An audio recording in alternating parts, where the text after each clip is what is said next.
Hello friends, मैं Ranjit GS आज तक में आपका स्वागत करता हूं। दोस्तों, हाल ही में नीति आयोग ने एसडीजी इंडिया इंडेक्स 2021 को पब्लिश किया है और इसमें काफ़ी महत्वपूर्ण बातें निकल कर सामने आई है, जिसको मैं एमसीक्यू के रूप में आज आप लोग के समक्ष रखने वाला हूं।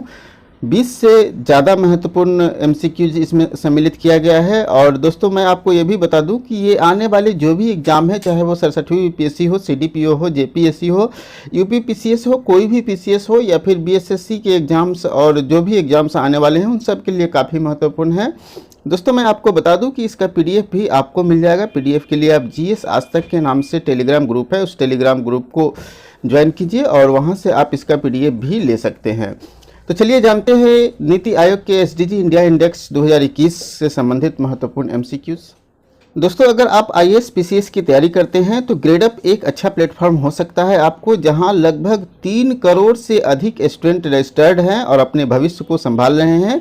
वहीं 1.98 करोड़ स्टूडेंट्स जो है वीडियो क्लास के माध्यम से पढ़ाई कर रहे हैं और 1.79 करोड़ से अधिक स्टूडेंट मॉक टेस्ट अटेम्प्ट कर रहे हैं। वहीं 307 करोड़ से अधिक स्टूडेंट्स जो है वो ग्रेडअप के क्वेश्चंस को अटेम्प्ट कर रहे हैं। तो ये काफ़ी बड़ा प्लेटफॉर्म है, काफ़ी लार्ज प्लेटफॉर्म है और भारत का सबसे अच्छा प्लेटफॉर्म के रूप में उभर रहा है। तो आप अगर चाहते हैं कि इसे अपने आईएएस पीसीएस की तैयारी को एक मुकाम तक पहुंचा सके तो आप ग्रेडअप के साथ जा सकते हैं।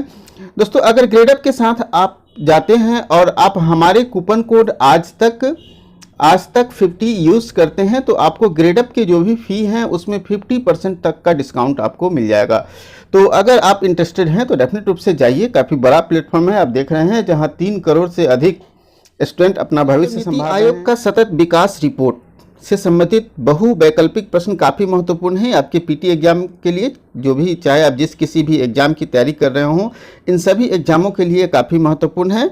तो सबसे पहला जो प्रश्न है वो है कि नीति आयोग द्वारा वर्ष 2020-21 के लिए जारी सतत विकास रिपोर्ट कौन सा रिपोर्ट था? ठीक है, कैमा संस्करण था ये। तो दोस्तों, इसका सही जवाब हो जाएगा ऑप्शन बी, ये तीसरा संस्करण है नीति आयोग के द्वारा। इससे पहले 2 रिपोर्ट ऑलरेडी जारी किया जा चुका है नीति आयोग के द्वारा, ये तीसरा रिपोर्ट था। नेक्स्ट है, दूसरा प्रश्न है कि नीति आयोग द्वारा 2020-21 के लिए जो सतत विकास रिपोर्ट जारी किया जाता है वो किसकी सहायता से जारी किया जाता है?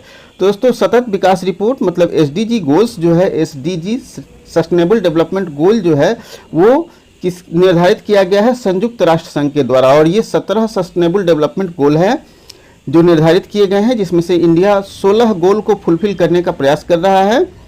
तो ये सस्टेनेबल डेवलपमेंट गोल जो है वो संयुक्त राष्ट्र संघ के द्वारा, ठीक है, संयुक्त राष्ट्र संघ के द्वारा सहयोग दिया जाता है और संयुक्त राष्ट्र के संघ के सहयोग पर ही सतत विकास रिपोर्ट जारी किए जाते हैं हर वर्ष नीति आयोग के द्वारा संयुक्त राष्ट्र के सहयोग से। और संयुक्त राष्ट्र ये निरीक्षण करती है कि भारत में जो सस्टेनेबल डेवलपमेंट गोल है उसका क्या प्रोग्रेस है, तो ये अपनी रिपोर्ट के माध्यम से देखती है। नेक्स्ट है, तीसरा प्रश्न है कि नीति आयोग द्वारा जो 2020-21 के सतत विकास रिपोर्ट जो जारी किया गया है, राज्यों एवं केंद्र शासित प्रदेशों को कितने श्रेणी में बांटा गया है? ठीक है, राज्य और केंद्र शासित प्रदेश को कितने श्रेणी में बांटा गया है? तो दोस्तों, सस्टेनेबल डेवलपमेंट गोल के अंतर्गत जो भी गोल्स निर्धारित किए गए हैं उसमें से राज्यों और केंद्र शासित प्रदेशों को 4 श्रेणियों में डिवाइड किया गया है। और 4 श्रेणी कौन कौन है आप अगले प्रश्न में देख सकते हैं। कितने निर्धारित किए गए हैं? 4 श्रेणी है। और ये श्रेणी कौन है, इस प्रश्न में आपको मिल जाएंगे जवाब। तो नीति आयोग के द्वारा जो सतत विकास रिपोर्ट जारी किए जाते हैं और केंद्र शासित प्रदेशों को कौन कौन से श्रेणियों में बांटा गया है? तो पहला जो श्रेणी है एस्पायरेंट का है, जिसका स्कोर 0 से 49 का होता है। दूसरा जो है वो परफॉर्मर का है और 50 से 64 स्कोर के बीच जो भी देश आते हैं वो परफॉर्मर के रूप में आते हैं। और फ्रंट रनर के रूप में 69 to 99 स्कोर्स वाले आते हैं और अचीवर्स के रूप में आते हैं जो 100% अचीव कर चुके हैं। ठीक है, तो ये जो प्रश्न है इसका सही जवाब क्या हो जाएगा? तो नीति आयोग के द्वारा जारी सतत विकास रिपोर्ट के अनुसार केंद्र और राज्यों को कौन कौन से श्रेणियों में बांटा गया है? तो इन 4 श्रेणी में बांटा गया है, तो ऑप्शन ई आपका सही जवाब हो जाएगा। ठीक है, इन 4 श्रेणियों में बांटा गया है। और दोस्तों, मैं आपको बता दूं कि भारत का जो ये एसडीजी गोल रिपोर्ट है उसमें एस्पायरेंट के रूप में किसी भी देश को शामिल नहीं किया गया है और अचीवर के रूप में किसी भी देश को शामिल नहीं किया गया है। मतलब जो भी रिपोर्ट आया है उसमें परफॉर्मर और फ्रंट रनर के रूप में ही शामिल किए गए हैं। ठीक है, तो यह भी एक महत्वपूर्ण प्रश्न हो सकता है। नेक्स्ट है, संयुक्त राष्ट्र संघ द्वारा जो सतत विकास गोल निर्धारित किए गए हैं, ठीक है, वो कब तक उसे पूर्ण करना है, कब तक उसे फुलफिल करना है। तो सतत गोल जो निर्धारित किए गए हैं, जिसमें 17 गोल निर्धारित हैं, मैंने पहले भी बताया, जिसको इंडिया 16 के रूप में फुलफिल कर रहा है। तो इन सब लक्ष्यों को प्राप्त करने का जो डेडलाइन है वो है 2030 तक, ठीक है। कब है? 2030 तक। तो ऑप्शन सी इसका सही जवाब हो जाएगा। नेक्स्ट है कि भारत के समग्र एसडीजी स्कोर में कितने अंक का सुधार हुआ है, मतलब पिछले साल की अपेक्षा भारत के एसडीजी गोल में कितने अंक का सुधार हुआ है। तो इसका सही जवाब हो जाएगा ऑप्शन डी, 6 अंक का सुधार हुआ है। पिछले बार 19-20 में कितना था? 19-20 में ये गोल जो था वो 60 था, मतलब ये एसडीजी का जो स्कोर था वो 60 था, और इस बार स्कोर कितना आया है? ओवरऑल स्कोर 66 आया है। तो कितने अंक का सुधार हुआ है? 6 अंकों का सुधार हुआ है। 7वां प्रश्न है कि नीति आयोग वर्ष 2020-21 के लिए सतत विकास रिपोर्ट के अनुसार कितने राज्यों और केंद्र शासित प्रदेश को एस्पायरेंट और अचीवर की श्रेणी में रखा है। तो मैंने पहले भी बताया कि एस्पायरेंट और अचीवर की श्रेणी में किसी भी देश को नहीं रखा गया है, ठीक है। तो इसका ऑप्शन डी आंसर सही हो जाएगा, ई आंसर सही हो जाएगा। कोई भी देश नहीं है जो एस्पायरेंट और अचीवर हैं। 15 राज्य और केंद्र शासित प्रदेशों को परफॉर्मर के रूप में रखा गया है। वहीं 22 केंद्र शासित राज्य और प्रदेशों को जो है फ्रंट रनर के श्रेणी में रखा गया है। 15 जो है वो परफॉर्मर हैं और 22 जो हैं वो क्या है? फ्रंट रनर के रूप में रखे गए हैं, और एस्पायरेंट और अचीवर के रूप में किसी भी राज्य या केंद्र शासित प्रदेश को शामिल नहीं किया गया है। तो ये सही जवाब हो जाएगा ई। 8वां प्रश्न है, नीति आयोग द्वारा वर्ष 2020-21 के लिए जारी सतत विकास रिपोर्ट के अनुसार महत्वपूर्ण सुधार किस क्षेत्र में देखा गया है, ठीक है। तो आपके पास ऑप्शन है ऊर्जा क्षेत्र, शहरी विकास क्षेत्र और स्वास्थ्य क्षेत्र। दोस्तों मैं बता दूं कि एसडीजी गोल जो इस बार जारी किए गए हैं रिपोर्ट, उसमें इन तीनों क्षेत्रों में काफ़ी सुधार देखा गया है। तो ऑप्शन डी सही जवाब हो जाएगा। ऊर्जा के क्षेत्र में, शहरी विकास के क्षेत्र में और स्वास्थ्य के क्षेत्र में काफ़ी सुधार देखा गया है, ठीक है। तो ऑप्शन डी इसका सही जवाब हो जाएगा। नेक्स्ट प्रश्न जो है वो है 9वां प्रश्न है, और 9वां प्रश्न है कि नीति आयोग के द्वारा वर्ष 2020-21 के लिए जो सतत विकास रिपोर्ट जारी किया गया है उसमें गिरावट किसमें दर्ज की गई है? भारी गिरावट, ठीक है। तो भारी गिरावट उद्योग के क्षेत्र में दर्ज की गई है, नवाचार के क्षेत्र में दर्ज की गई है और बुनियादी ढांचे के क्षेत्र में। तो इसका भी ऑप्शन डी ही सही जवाब हो जाएगा। इन सभी तीनों क्षेत्रों में भारी गिरावट दर्ज की गई है। नेक्स्ट प्रश्न है 10वां प्रश्न है कि नीति आयोग द्वारा वर्ष 2020-21 के लिए जारी सतत विकास रिपोर्ट के अनुसार कौन सा राज्य शीर्ष स्थान प्राप्त किया है? और ये काफ़ी महत्वपूर्ण है, ऐसे प्रश्न आए हैं। तो शीर्ष स्थान प्राप्त करने वाले हैं, ओवरऑल शीर्ष स्थान प्राप्त करने वाले हैं केरल, ठीक है। ओवरऑल शीर्ष स्थान केरल को मिला है। तो ऑप्शन बी सही जवाब हो जाएगा। वहीं नीति आयोग के द्वारा जो 2020-21 के सतत विकास रिपोर्ट जारी किए गए हैं उसके अनुसार सबसे खराब प्रदर्शन रहा है बिहार का, ठीक है। सबसे निचले पायदान पर कौन है? बिहार है। तो ऑप्शन सी इसका सही जवाब हो जाएगा।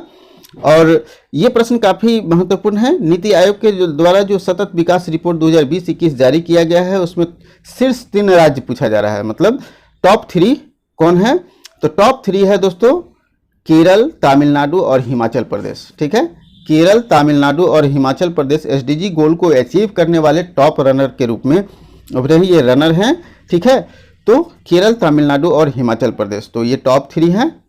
नेक्स्ट है नीचे से टॉप 3 अब पूछा जा रहा है कि जो सबसे खराब प्रदर्शन करने वाले 3 राज्य, शीर्ष 3 खराब, तो शीर्ष 3 में आ जाएंगे नीचे से, वो उसमें आ जाएंगे बिहार, ठीक है, झारखंड और असम, ठीक है। बिहार, झारखंड और असम, ये जो है 3 जो है वो सबसे खराब प्रदर्शन करने वाले राज्य में है, बिहार, झारखंड और असम।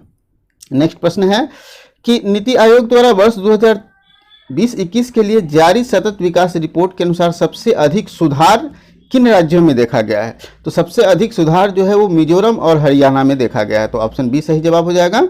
सबसे अधिक सुधार किस में देखा गया है? मिजोरम और हरियाणा के एसडीजी रिपोर्ट में काफ़ी सुधार देखे गए हैं।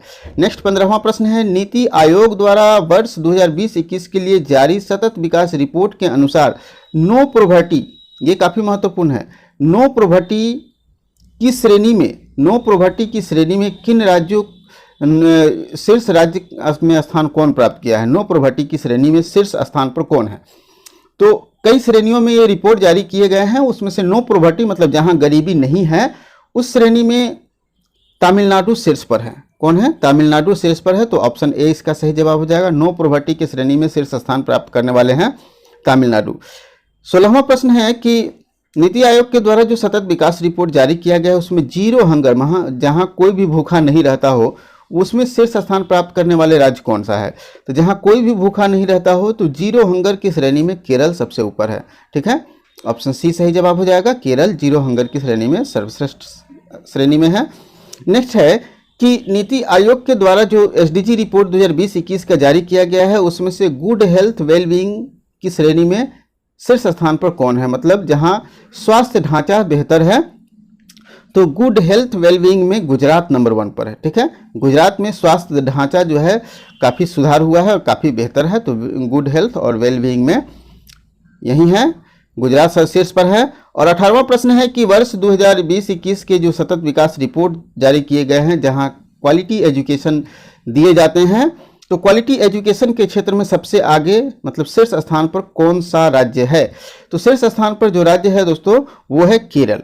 क्वालिटी एजुकेशन के मामले में शीर्ष स्थान पर कौन सा राज्य है? केरल है। नेक्स्ट है 19वां प्रश्न है कि नीति आयोग द्वारा 2020-21 के जो रिपोर्ट जारी किए जाते हैं जहां जेंडर इक्वलिटी के मामले में मतलब लैंगिक समानता के मामले में शीर्ष स्थान किस राज्य को प्राप्त हुआ है? तो जेंडर इक्वलिटी के मामले में छत्तीसगढ़ जो है वो शीर्ष स्थान पर है। कौन सा है? छत्तीसगढ़ शीर्ष स्थान पर है। ऑप्शन ए इसका सही जवाब हो जाएगा। नेक्स्ट प्रश्न है कि नीति आयोग वर्ष 2020-21 के लिए जारी विकास रिपोर्ट में क्लाइमेट एक्शन मतलब जहां क्लाइमेट से संबंधित सुधार काफ़ी किए गए हैं उसमें से कौन सा राज्य शीर्ष स्थान पर है? तो उड़ीसा है क्लाइमेट पर एक्शन लेने वाले शीर्ष स्थान में। दोस्तों हमें पूरी उम्मीद है कि ये वीडियो आपको काफ़ी पसंद आया होगा। वीडियो पसंद आया हो तो लाइक कीजिए और दोस्तों के साथ भी शेयर कीजिए। साथ ही अगर चाहते हैं कि इसका आपको पीडीएफ मिले तो आप हमारे इस टेलीग्राम लिंक पर किसी में ज्वाइन कर सकते हैं और वहां से आप इसका पीडीएफ भी ले सकते हैं। तो दोस्तों आज के लिए इतना ही, फिर मिलते हैं हम लोग अगले वीडियो में एक नए टॉपिक के साथ।